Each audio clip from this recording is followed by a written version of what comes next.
আল্লাহর নবীজি সাল্লাল্লাহু আলাইহি সাল্লাম বলেছেন, রোজাদারের জন্য দুইটা খুশি। এক নম্বরে হলো ঈদের দিন রোজা রাখার পরে ঈদুল ফিতরে যখন যায় একটা খুশি।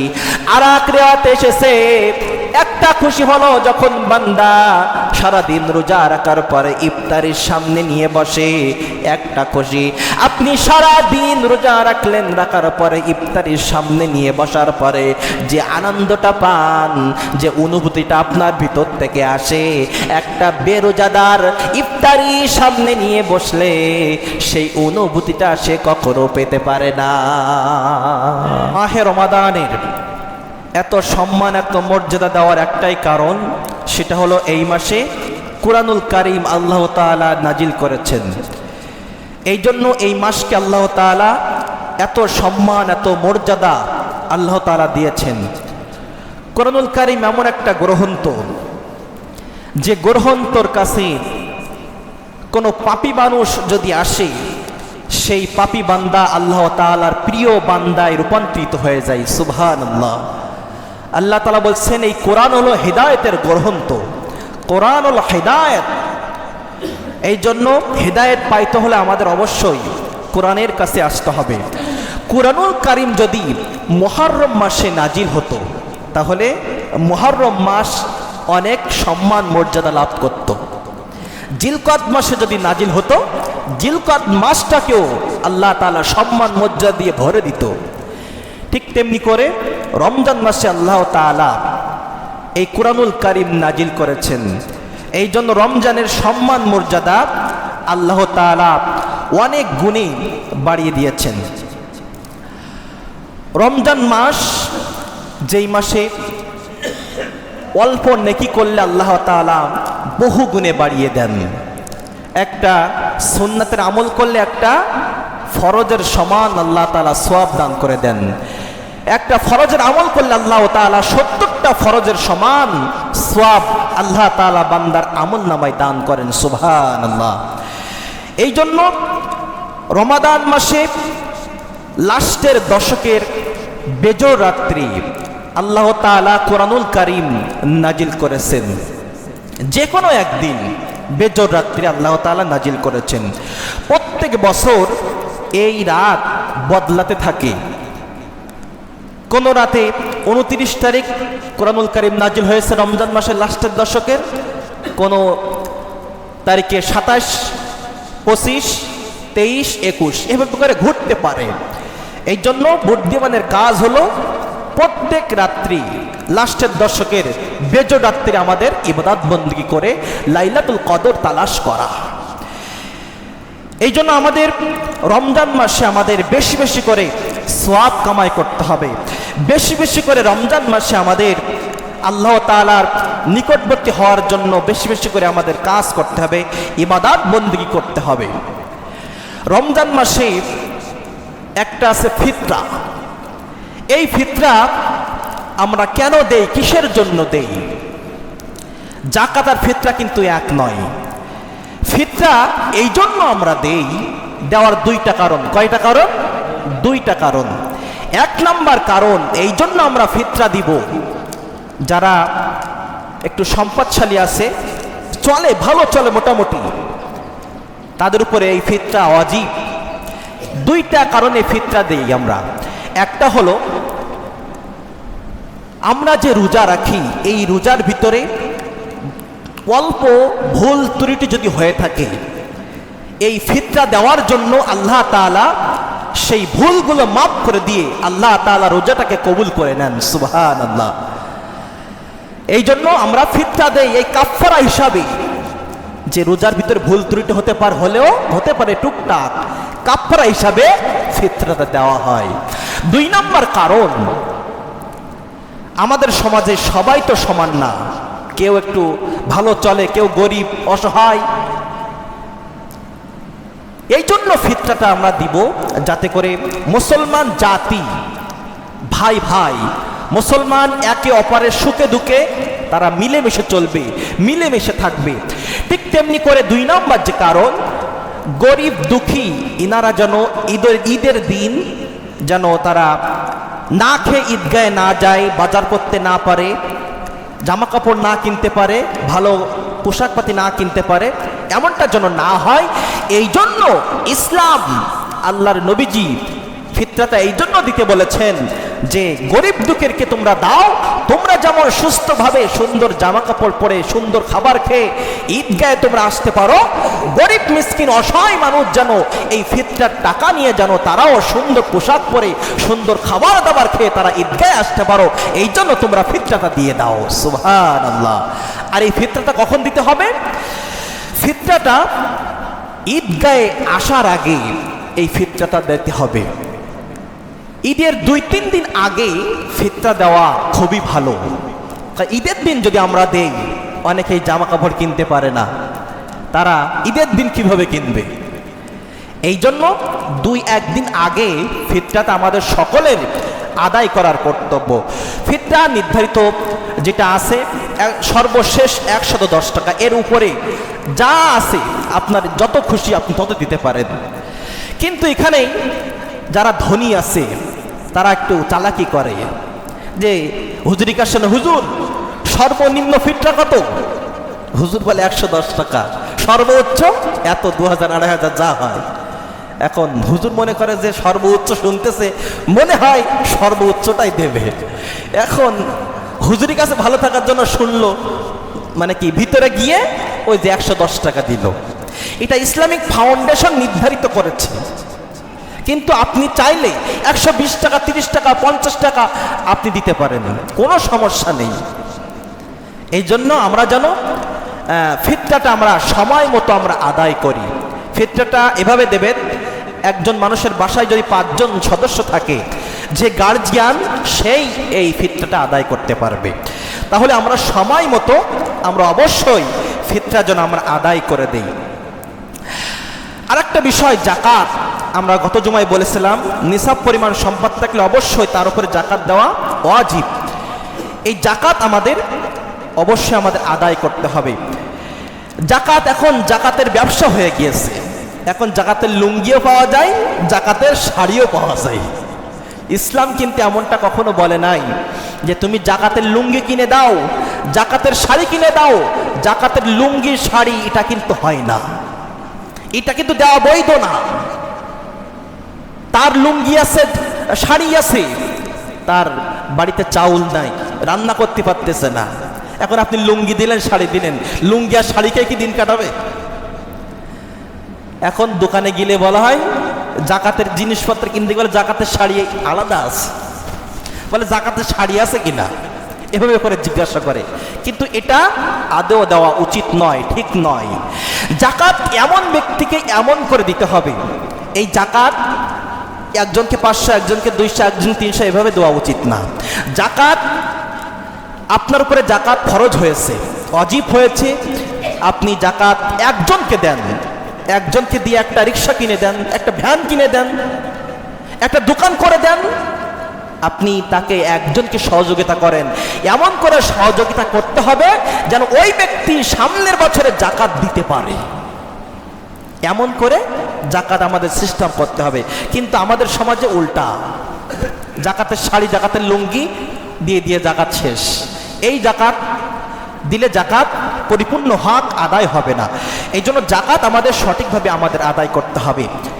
জাকাত ইসলামী রাষ্ট্র কায়েম হলে যদি জাকাত বাধ্যতামূলক করা হয়, আর বাংলাদেশের কথা বলি, বাংলাদেশে যদি সমস্ত মানুষ যদি জাকাত দিত, তাহলে বাংলাদেশে একটা গরিব মানুষ খুঁজে পাওয়া যেত না। যদি সবাই জাকাতের হক আদায় করে জাকাত দিত। উমর ইবনে আব্দুল আজিজ ইনার যেমন একটা ঘটনা শোনায় আপনাদের। একজন ব্যক্তি বস্তা কাঁধে করে নিয়ে, বড় বস্তা কাঁধে করে নিয়ে ঘুরতেছে, জাকাতের টাকা নিয়ে ঘুরতেছে, কোনো লোক পায় না। 1 সপ্তাহ ধরে ঘুরতেছে। আর এক ব্যক্তি, উনিও জাকাত দিবে, জাকাত দেওয়ার লোক খুঁজে পায় না। উনিও হাঁটতেছে, দেখতে পাইল যে দূরে একটা লোক বস্তায় করে, মনে হয় ভিক্ষুক হবে, ঘুরতেছে। ওনার কাছে চলে গেল, গিয়ে বলল, পাইছি, জাকাত দেওয়ার লোক পেয়েছি। বলল, ভাই আমি জাকাত দেওয়ার লোক পাইতেছি না, আপনি আমার জাকাতটা নিয়ে আমাকে একটু মুক্ত করেন। এখন ওই ব্যক্তি বলল যে আপনি কার কাছে জাকাত দিতে এসেছেন, আর ভিক্ষুক বলছেন কাকে? আমি ভিক্ষুক নই। আপনি জাকাত দেওয়ার জন্য কয়দিন ঘটতেছে? বলে 2 দিন। আমি 1 সপ্তাহ টাকা নিয়ে জাকাত দেওয়ার জন্য ঘুরতেছি, একটা লোক পাইতেছি না জাকাত দেওয়ার জন্য। তাহলে সেই জামানার কথা একটু চিন্তা ভাবনা করেন। আমাদের যদি ইসলাম যদি ঘরে ঘরে পৌঁছায় যেত, ইসলাম যদি সংসার থেকে শুরু করে সংসার পর্যন্ত পৌঁছায় যেত, তাহলে এমন উপায় এমন অবস্থা আমাদের সমাজেও হতো। এই জন্য জাকাত এর হক আমাদের অবশ্যই দিতে হবে। জাকাত আমাদের প্রত্যেককে আদায় করতে হবে। আল্লাহ তাআলা যেন আমাদের প্রত্যেককে জাকাত দেওয়ার তৌফিক দান করেন, আমরা বলি আমিন। প্রিয় উপস্থিতি, রমজান মাস আমাদের ছেড়ে চলে যাচ্ছে। এই রমজান মাস আমরা সামনের বছর আমরা পাবো কি পাবো না, এর কোনো গ্যারান্টি আমাদের কাছে নাই। এই জন্য রমজান মাস চলে যাবে। এই রমজান মাসে আমাদের কিছু করণীয় আছে, কিছু কাজ আছে। রমজান মাসে আমরা কি শিক্ষা গ্রহণ করলাম, রমজান মাসে আমরা কি শিখলাম, রমজান মাস আমাদের কি দিয়ে গেল। রমজান মাস শেষ জুমা, জুমাতুল বিদা। শেষ জুমাকে বলা হয় জুমাতুল বিদা। রমজান মাস আমাদের 5টি গিফট আমাদের দিয়ে যাচ্ছে। 1 নম্বরে হলো সিয়াম। রমজান মাস আমাদের সিয়াম দিয়ে যাচ্ছে, সিয়ামের ট্রেনিং আমাদের দিয়ে যাচ্ছে। 2 নম্বরে হলো কিয়াম, মানে সালাতের ট্রেনিং আমাদের দিয়ে যাচ্ছে। 3 নম্বরে হলো কোরআন। 4 নম্বরে হলো তাকওয়া। আর 5 নম্বরে হলো দান করার অভ্যাস রমজান মাস আমাদের করে দিয়ে যাচ্ছে। 1 নম্বরে হলো সিয়াম, রোজার যে ট্রেনিং। আল্লাহ তাআলা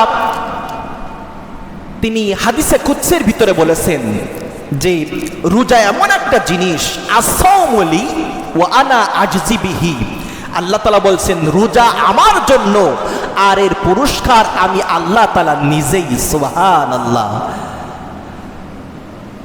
আল্লাহ তাআলা আরো বলেন আসাউমুলি ওয়া আনা উজজা বিহি। রোজা আমার জন্য, আর এর পুরস্কার আমি আল্লাহ তাআলা নিজেই হাত দ্বারা বান্দাকে দিব। সুবহানাল্লাহ। তাহলে রোজার সম্মান মর্যাদা আল্লাহ তাআলা এত গুণে বাড়িয়ে দিয়েছেন।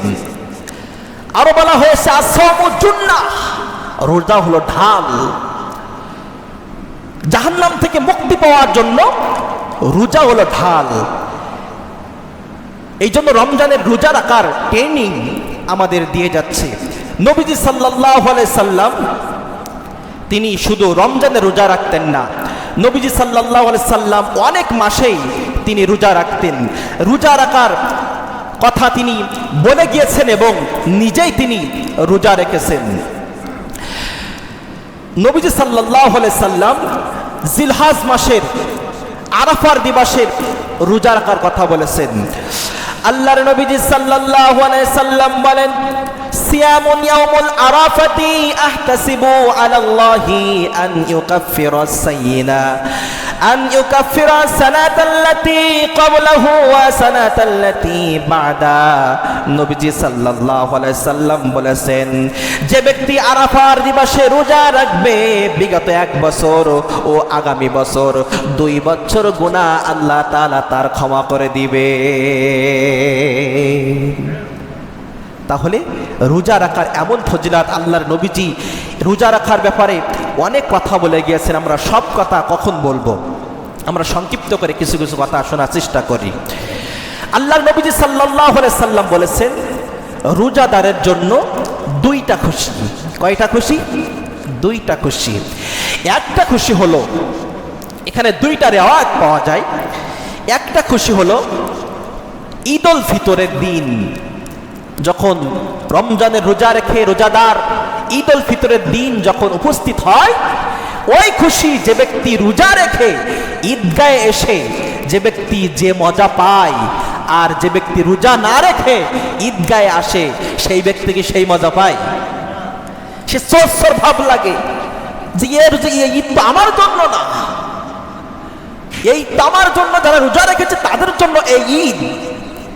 তার চোর ভাব লাগে, চোর ভাবে আসে, মনে মনে ঠিকই বুঝতে পারে যে এই ঈদ আমার জন্য না। যারা 30টা দিন রোজা রেখে যারা সিয়াম পালন করে এসেছে এটা হলো তাদের জন্য।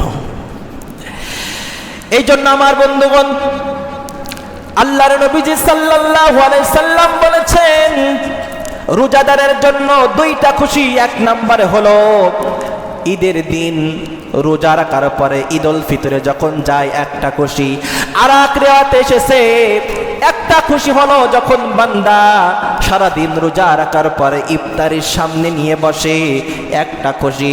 আপনি সারাদিন রোজা রাখার পরে ইফতারির সামনে নিয়ে বসার পরে যে আনন্দটা পান, যে অনুভূতিটা আপনার ভিতর থেকে আসে, একটা বেরোজাদার ইফতারির সামনে নিয়ে বসলে সেই অনুভূতিটা সে কখনো পেতে পারে না,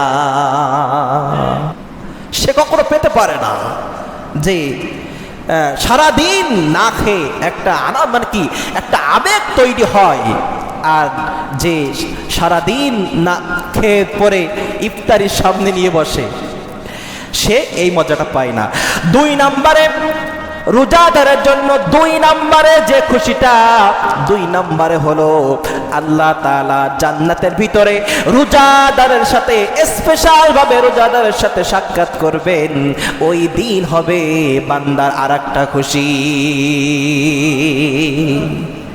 আল্লাহ তাআলা নিজেই পুরস্কার দিবেন ওই দিন, যে বান্দা আমার জন্য সিয়াম পালন করেছো, আমি নিজে হাত দ্বারা তোমার এই পুরস্কারটা দিব। তাহলে আল্লাহ তাআলা নিজে হাত দ্বারা পুরস্কার দিবেন, তাহলে আল্লাহ তাআলা ভালো জানেন কি পুরস্কার আল্লাহ তাআলা আমাদের দিবেন।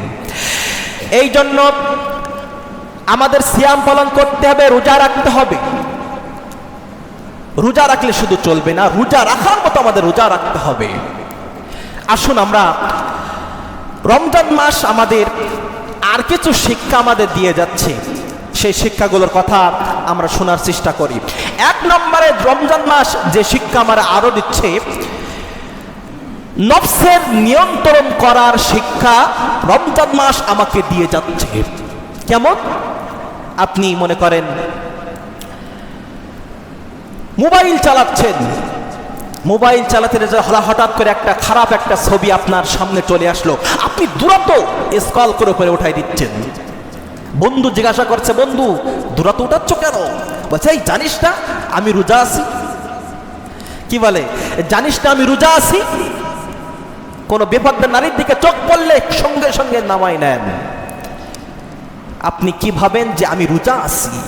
আপনার নফসের নিয়ন্ত্রণ করা রমজান মাস শিক্ষা দিয়ে যাচ্ছে, নফসের কিভাবে আপনি নিয়ন্ত্রণ করবেন। 1 নম্বরে রমজান মাস আমাদের এই শিক্ষাটা দিয়ে যাচ্ছে। 2 নম্বরে হলো ক্ষুধার যন্ত্রণার ট্রেনিং রমজান মাস আমাদের দিয়ে যাচ্ছে। গরিব দুঃখী অসহায় যারা এতিম মিসকিন না খেয়ে থাকে, ক্ষুধার যন্ত্রণা সহ্য করে, এই ক্ষুধার যন্ত্রণাটা অন্য মাসে আমরা বুঝবো না, একমাত্র রমজান মাস এই জন্য যে গুরুত্বপূর্ণ এই কাজটা, যে রমজান মাসে ক্ষুধার যন্ত্রণা আমরা বুঝি। মানুষের পেটে খাবার না থাকলে তারা কত কষ্ট পায়। রমজান মাস এই ট্রেনিংটা আমাদের দিয়ে যাচ্ছে যে ক্ষুধার যন্ত্রণা কত দেখো। তোমরা তো দান করতে চাও না, যাকাত দিতে চাও না, ফিতরা দিতে চাও না। যারা অসহায় এতিম মিসকিন গরিব মানুষ আছে, দিনে না দিন খাওয়া, এক সাজ খাওয়া হয় তা 2 সাজ হয় না। এই ক্ষুধার যন্ত্রণা ট্রেনিংটা রমজান মাস আমাদের দিয়ে যাচ্ছে। রমজান মাস আরেকটা ট্রেনিং দিয়ে যাচ্ছে, যেটা হলো মানুষের খাওয়ানোর ট্রেনিং। আল্লাহর নবীজি সাল্লাল্লাহু আলাইহি সাল্লাম মিশকাত শরীফের ভিতরে বলেছেন যে তোমরা মানুষের দেখলে সালাম দাও এবং মানুষকে বেশি বেশি করে খাওয়াও। এখন অন্য মাসে আমরা কিন্তু মানুষের খাওয়াই না, রমজান মাসে আমরা যে প্রত্যেকটা দিন একজন করে ব্যক্তি এতটা 100-র মতো মানুষদেরকে খাওয়াচ্ছে, অন্য মাসে কি খাওয়াবে? অন্য মাসে কিন্তু খাওয়াবে না। রমজান মাসে খাওয়াচ্ছে। রমজান মাস শিক্ষা দেয় শুধু রমজান মাসে না, মাঝে মাঝে মানুষদের খাওয়াও, এটা সুন্নাত। এত 100 মানুষের খাওয়াতে বলছি না, মাঝে মাঝে দু একজনের খাওয়ান, আপনি তার বাড়ি খান, সে আপনার বাড়ি খান, এটা মহব্বত সৃষ্টি হয়। এই জন্য রমজান মাস মানুষের খাওয়ার ট্রেনিংটা দিয়ে যাচ্ছে। 4 নম্বরে রমজান মাস যে ট্রেনিংটা আমাদের দিয়ে যাচ্ছে, চরিত্র গঠনের শিক্ষা রমজান মাস আমাদের দিয়ে যাচ্ছে। যে চরিত্র গঠন, যে রমজান মাসে অন্য মাসে আমরা যে ভুল কাজগুলো করি, রমজান মাসে কি সেই ভুল হয় আমাদের? অধিকাংশ আমাদের কম হয়, অধিকাংশ আমরা ভুল কম করার চেষ্টা করি। রমজান মাস এটাই শিক্ষা দিয়ে যাচ্ছে, তাকওয়া এই শিক্ষা আমাদের দিয়ে যাচ্ছে, মানে কি চরিত্র গঠনের শিক্ষা রমজান মাস আমাদের দিয়ে যাচ্ছে। 5 নম্বরে রমজান মাস এই শিক্ষা আমাদের দিচ্ছে যে আল্লাহ তাআলার অনুগত হওয়ার শিক্ষা রমজান মাস আমাদের প্রত্যেকের দিয়ে যাচ্ছে, যে আল্লাহ তাআলার প্রিয় কেমন করে হতে হয়। অন্য মাসে আমরা এক কাতারও টেনে ফুল হয়, আর এই মাসে উক্তি ও নামাজে 2 কাতার 2.5 কাতার করে লোক হয়ে যাচ্ছে। রমজান মাস এটা শিক্ষা দিয়েছে যে এই মাসে যেমন করে তোমরা আল্লাহর অনুগত হয়ে যাচ্ছ, অন্য মাসে বাদবাকি 11টা মাস তোমরা এমন করে আল্লাহর অনুগত তোমরা স্বীকার করো, অনুগত করো। 6 নম্বরে রমজান মাস 5 ওয়াক্ত নামাজের ধারাবাহিকতা ট্রেনিং রমজান মাস আমাদের দিয়ে যাচ্ছে। আমরা অনেকেই আছি যে 5 ওয়াক্ত নামাজ আমরা জামাতে পড়ার চেষ্টা করি, 5 ওয়াক্ত নামাজ আমরা জামাতে আদায় করার আমরা চেষ্টা করি। রমজান মাস এটা শিক্ষা দেয় যে তোমরা রমজান মাস চলে যাওয়ার সঙ্গে সঙ্গে তোমরা এটা ভুলে যেও না, রমজান মাসে না খেয়ে ক্ষুধার যন্ত্রণা সহ্য করে তোমরা 5 ওয়াক্ত নামাজ তোমরা জামাতে এসে আদায় করতে পারতেছো। অন্য মাসে তোমাদের খাওয়া আছে, ঘুম আছে, যে হারাম কাজগুলো আছে সবগুলো হালাল করে দেওয়া হচ্ছে, তাহলে তোমরা কেন পারবে না? তোমরা চাইলে তো পারো, তোমরা পারো, তোমরা জাতির সন্তান, তোমরাই পারো, চাইলেই পারো। রমজান মাসে পারতেছো, অন্য মাসে পারবা না। রমজান মাস এটা শিক্ষা দেয় যে তোমরা রমজান মাসে না খেয়ে পেটে ক্ষুধা নিয়ে তোমরা মসজিদে আসতে পারতেছো, অন্য মাসে কেন আসবা না? এই শিক্ষাটা রমজান মাস আমাদের দিয়ে যাচ্ছে। অন্য মাসে কি আসা যাবে তো ইনশাআল্লাহ? সবাই আসা যাবে না ইনশাআল্লাহ? হ্যাঁ, আমরা যেন ধোঁকাবাজি না হই, আল্লাহ তাআলার সাথে আমরা ধোঁকাবাজি না করি। যে রমজান মাসে আমরা নামাজ পড়তে আসলাম, নামাজ পড়লাম, আর অন্য মাসে আমরা আসলাম না, এটা ধোঁকা ছাড়া আর কি। যে আল্লাহ মাফ করে দাও, গুনাহ করেছি, সব কিছু করেছি, নামাজ আর ছাড়বো না। রমজান মাস যেই চলে যায় সেই সব উল্টায় যায়। এই জন্য 6 নম্বরে আমাদের যে ট্রেনিং রমজান মাস দিয়ে যায়, কিয়ামুল লাইল অর্থাৎ তাহাজ্জুদ নামাজ ট্রেনিং আমাদের দিয়ে যাচ্ছে। অনেকেই আছে যে যখন সেহরি করতে ওঠে তখন তারা মানে কি তাহাজ্জুদের নামাজ তারা আদায় করে।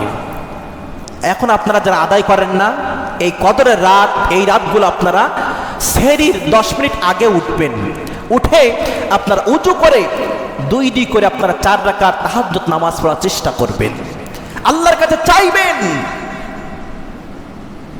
অন্য নামাজে মুয়াজ্জিন মসজিদ থেকে ডাক দেয়, আসসালাতু খায়রুম মিনান নাওম, হাইয়া আলাস সালাহ, হাইয়া আলাল ফালাহ বলে মুয়াজ্জিন ডাক দেয়। আর তাহাজ্জুদ নামাজে স্বয়ং আল্লাহ তাআলা ডাক দেয়, সুবহানাল্লাহ। আল্লাহ তাআলা বলে, কে আছো? আমার কাছে রিজিক চাও, রিজিকের জন্য আমার কাছে চাও, আমি রিজিক দেব। কে আছো? সুস্থ জীবন চাও, কে আছো? আমার কাছে চাও, আমি দিব, উঠে পড়ো। কে আছো? ধন সম্পদ প্রয়োজন, আমার কাছে চাও, রাতের বেলা উঠে পড়ো, আমার কাছে চাও। আল্লাহ তাআলা স্বয়ং নিজেই ডাক দেয় বান্দাদেরকে, সুবহানাল্লাহ। এই জন্য তাহাজ্জুদ নামাজ আমাদের প্রত্যেককে পড়তে হবে। আল্লাহ রাসূল সাল্লাল্লাহু আলাইহি সাল্লামের উপরে তাহাজ্জুদ নামাজ পড়া ফরজ ছিল,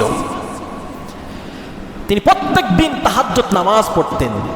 এই জন্য আমরাও যেন তাহাজ্জুদ নামাজ, কিয়ামুল লাইল যেন আমরা আদায় করতে পারি। আল্লাহ তাআলা তৌফিক দান করেন, আমরা বলি আমিন। 8 নম্বরে রমজান মাস আমাদের শিক্ষা দেয় যে রমজান মাসের পরে ঈদ আসে। ঈদ হলো মুসলমানদের উৎসবের দিন, আনন্দের দিন। এই রমজান মাস এই শিক্ষা দেয় যে তোমরা রমজানের রোজা রেখে যেমন তোমরা অশ্লীল গান বাজনা থেকে তোমরা বিরত ছিলে, ফিরেছিলে, এই উৎসবের দিন যেন তোমরা, ঈদের দিন এই উৎসব মনে করে যেন তোমরা গান বাজনা নিয়ে অশ্লীল সংস্কৃতির ভিতরে তোমরা ঢুকে না পড়ো, এই শিক্ষা দেয়। দেখেন আমরা অনেক জায়গায় দেখতে পারি যে সেনাবাহিনী আটকায় বারণ চালায়, যে ট্রাকের উপরে করে নিয়ে বক্স নিয়ে জেনারেটর নিয়ে গান বাজাতে বাজাতে চলে যাচ্ছে। আমি চিন্তা ভাবনা করি যে আল্লাহ, শয়তান একটি মাস বন্দি ছিল, বন্দি থাকার পরে এত পাওয়ারে তার কাজ চালিয়েছে, শুরু হওয়া মাত্রই শয়তানের কাজ শয়তানেরা করতে শুরু করে দিয়েছে। ওই যে দেখবেন না যে বান্দা গরু, যে গরুগুলো গহিলের ভিতরে বাঁধা থাকে, বেঁধে বেঁধে লালন পালন করা হয়, ওই গরু একবার ছেড়ে দেখবেন, একবার ছেড়ে দিবেন, দৌড় কি দেখবেন, ওর ধরতে পারবেন না, এমন দৌড়ানো দেয় যে আমি আজকে মুক্ত। ঠিক তেমনি করে শয়তান একটি মাস বাধা। এই শয়তান যখনই ছাড়া পাবে গরুর মতো কিন্তু ছুটতে থাকবে, গরুর মতো ছুটে মানুষের শিরায় উপশিরায় ঢোকে, আপনার এই একটি মাসের আমল নামা আপনার ধ্বংস করার চেষ্টা করবে। এই জন্য আল্লাহ তাআলা বলছেন শয়তান মানুষের প্রকাশ্য শত্রু, কিন্তু যারা প্রকৃত মুত্তাকি ঈমানদার, শয়তান তাদের ধার বাড়েও আসতে পারে না। এই জন্য আমাদের প্রকৃত মুত্তাকি হতে হবে, ঈমানদার হতে হবে, নিজেকে তৈরি করতে হবে, যে পরকালের জন্য নিজেকে ফিট করতে হবে, তৈরি করে পরকালের জন্য প্রস্তুত করতে হবে। মরতে তো আমাদের হবেই, মরণ থেকে আমরা কেউ রেহাই পাবো না। এই জন্য আমাদের প্রত্যেকের উচিত এই কাজগুলো আমাদের প্রত্যেকের ফলো করা। আল্লাহ তাআলা যেন আমাদের সকলকে এই কাজগুলো বেশি বেশি করার তৌফিক দান করেন, এবং যে কথাগুলো শুনে আল্লাহ তাআলা পালন করার তৌফিক দান করেন, আমরা বলি আমিন। রমজান মাসে আল্লাহ তাআলা দানের ফজিলাত অনেক দিয়েছেন, অনেক ফজিলাত। একটা ফজিলাতের কথা আপনাদের শোনাই। দান করলে কি উপকার হয়, দান করলে হায়াত বৃদ্ধি হয়। আল্লাহ রাসূল সাল্লাল্লাহু আলাইহি সাল্লাম বলেছেন, আস-সাদকাতু তারাদ্দুল বালা, সদকা দিলে বালা মুসিবত দূর হয়, অতজিদু ফিল উমুরি, হায়াত বৃদ্ধি হয়। কেমন করে দেখেন, হযরত দাউদ আলাইহিস সালাম, ওনার জামানায় আজরাইল আলাইহিস সালাম দাউদ আলাইহিস সালামের কাছে আসলো। আজরাইল আলাইহিস সালাম এসে এক যুবককে দেখলো, যুবককে দেখে তিনি মুস্কি হাসতেছেন। দাউদ আলাইহিস সালাম জিজ্ঞাসা করলেন যে আজরাইল, তুমি মুস্কি হাসো কেন? বলছে, আল্লাহর নবী, একটু পরে আপনার এখানে যে এই যুবক বসা আছে, এই যুবকের জান কিছুক্ষণ পরে তার জানটা নেওয়া হবে, এই জন্য আমি হাসতেছি, আপনার এখানে সে বসা। বলছে, তাই নাকি? বলছে, হ্যাঁ। বল, ঠিক আছে। সঙ্গে সঙ্গে কিছুক্ষণ পরে যুবক বাহির হয়ে চলে গেল। তার কিছুক্ষণ পরে আজরাইল আলাইহিস সালামও বাহির হয়ে চলে গেল। একদিন পার হয়ে গেল। একদিন পরে পরের দিন ওই যুবক আবার আজরাইল আলাইহিস সালামের ওই দরবারে এসে হাজির। তখন দাউদ আলাইহিস সালাম চিন্তা ভাবনা করলেন যে আজরাইল তো বলে গেল কিছুক্ষণ পরে এর মৃত্যু হবে, এ আবার আমার দরবারে, মানে আবার আজরাইল সাল্লাম একটু পরে হাজির হলো। হাজির হওয়ার পরে দাউদ আলাইহিস সালাম জিজ্ঞাসা করছেন যে, হে আজরাইল, তুমি তো বলেছো এই যুবকের কিছুক্ষণ পরে মৃত্যু হবে, এই যুবকটি এখন ঘুরে বেড়াচ্ছে। এখন আজরাইল আলাইহিস সালামও বললেন, ও আল্লাহর নবী দাউদ, এই প্রশ্ন আমি আল্লাহ তাআলার কাছে করেছি। আজরাইল আলাইহিস সালাম বললেন, আল্লাহর নবী দাউদ, আমি আল্লাহ তাআলার কাছে এই প্রশ্ন করেছিলাম, আল্লাহ তাআলা উত্তর করেছিল, আমি তার জানটা কবজ করতে যাব, সঙ্গে সঙ্গে আল্লাহ তাআলা বলল, এখন তার জান কবজ করার সময় হয় নাই। আল্লাহ তাআলা আমাকে খুলে বলে দিল। ওই যুবক যখন দাউদ আলাইহিস সালামের হুজরা থেকে বাইর হয়ে যখন রাস্তায় প্রবেশ করলো, রাস্তা দিয়ে হাঁটছিল, হঠাৎ করে একজন মিসকিন দাওয়াই যুবকের কাছে কিছু দান চেয়েছে। কিছু দান করো, আমি খাই নাই, আমি গরিব অসহায় মানুষ। যুবক কোনো দিক তাকাই নাই, পকেটে যা ছিল পকেট থেকে বাহির করে দিয়ে ওই মিসকিনের হাতে, ওই গরিবের হাতে দিয়ে দিল। আল্লাহ তাআলা বলে দিয়েছেন এই দানের কারণে, এই দান যখন করলো ওই ফকির, ওই মিসকিনকে, মিসকিন তখন আল্লাহর কাছে দুটি করে হাত তুলে বলল, আল্লাহ এই ব্যক্তির হায়াতে বারাকা দাও, তার হায়াত বৃদ্ধি করে দাও। এখন আল্লাহ তাআলা এই দানের বিনিময়ে ওই ব্যক্তির হায়াত বৃদ্ধি করে দিয়েছে। আজরাইল বলল, ও আল্লাহর নবী দাউদ, এই জন্য ওই যুবকের মৃত্যুর এখনো সময় হয় নাই। আল্লাহর নবী বলেছে, as-সাদকাতু তারাদ্দুল বালা ওয়া তুজিদু ফিল উমুরি। তোমার যদি সুস্থ হায়াত দরকার হয় তাহলে তুমি দান করো, আল্লাহর তাআলার কাছে দোয়া করো। এই জন্য আমরা অবশ্যই আমরা যেন আল্লাহর পথে আমরা বেশি বেশি করে দান করার চেষ্টা করি। আর রমজান মাসের এই শিক্ষা, তাকওয়া অর্জনের এই শিক্ষা যেন আমরা বাদ বাকি 11টা মাস যেন আমরা নিয়ে যেতে পারি। আল্লাহ তাআলা যেমন বলেছেন, ইয়া আইয়ুহাল্লাযীনা আমানু কুতিবা আলাইকুমুস সিয়াম কামা কুতিবা আলাল্লাযীনা মিন ক্বাবলিকুম লাআল্লাকুম তাত্তাকুন। রমজানের সবচেয়ে যে জন্য রমজান এসেছে মানুষকে আল্লাহর পথে নিয়ে আসা, তাকওয়া অর্জন করা, অন্তরে আল্লাহ তাআলার ভয় সৃষ্টি করার জন্য রমজান মাস আমাদের মাঝে এসেছে, আল্লাহ তাআলা আমাদের উপরে ফরজ করে দিয়েছেন। এই জন্য আমরা যেন এই রমজানের এই মর্যাদা, রমজানের এই গুরুত্ব যেন আমরা না হারাই। অবশ্যই যেন আমরা রমজান মাসের এই সম্মান, এই মর্যাদা যেন আমরা দিতে পারি। লাইলাতুল কদরের 2টা রাত অতিবাহিত হয়ে গিয়েছে। লাইলাতুল কদর পাওয়ার 2টা রাত আমরা পার করে ফেলেছি। আর হয়তো আমরা 25, 27 আর 29 এই 3টা রাত আমরা পেতে পারি। আমরা এই 3টা রাত অবহেলা করব না। এমন করে আমরা মনে করবো না হুজুর বেঁচে আছি, সামনের বছরে দেখা যাবে, এমন যেন আমরা মনে না করি। আমরা একটু হলেও যেন আমরা এই রাত্রে কিছু নামাজ, কিছু নফল ইবাদাত, কিছু কোরআন তেলাওয়াত, কিছু জিকির আজকার যেন আমরা করার চেষ্টা করবি। একটু ভেবেছেন যে একদিন লাইলাতুল কদর যদি আপনার ভাগ্যে জুটে যায়, এই একদিনের বিনিময় আল্লাহ তাআলা 83 বছর 4 মাস ইবাদত করলে যে সওয়াব হয়, এই পরিমাণ সওয়াব বান্দার আমল নামে আল্লাহ তাআলা দিয়ে দেন। আপনি 83 বছর বাঁচবেন তার গ্যারান্টি কি? এই জন্য লস করা যাবে না, ছাড়া যাবে না, অফারটাকে আমাদের ছিনিয়ে নিতে হবে। একটু 3 দিন কষ্ট করলে আপনারা পেয়ে যাবেন।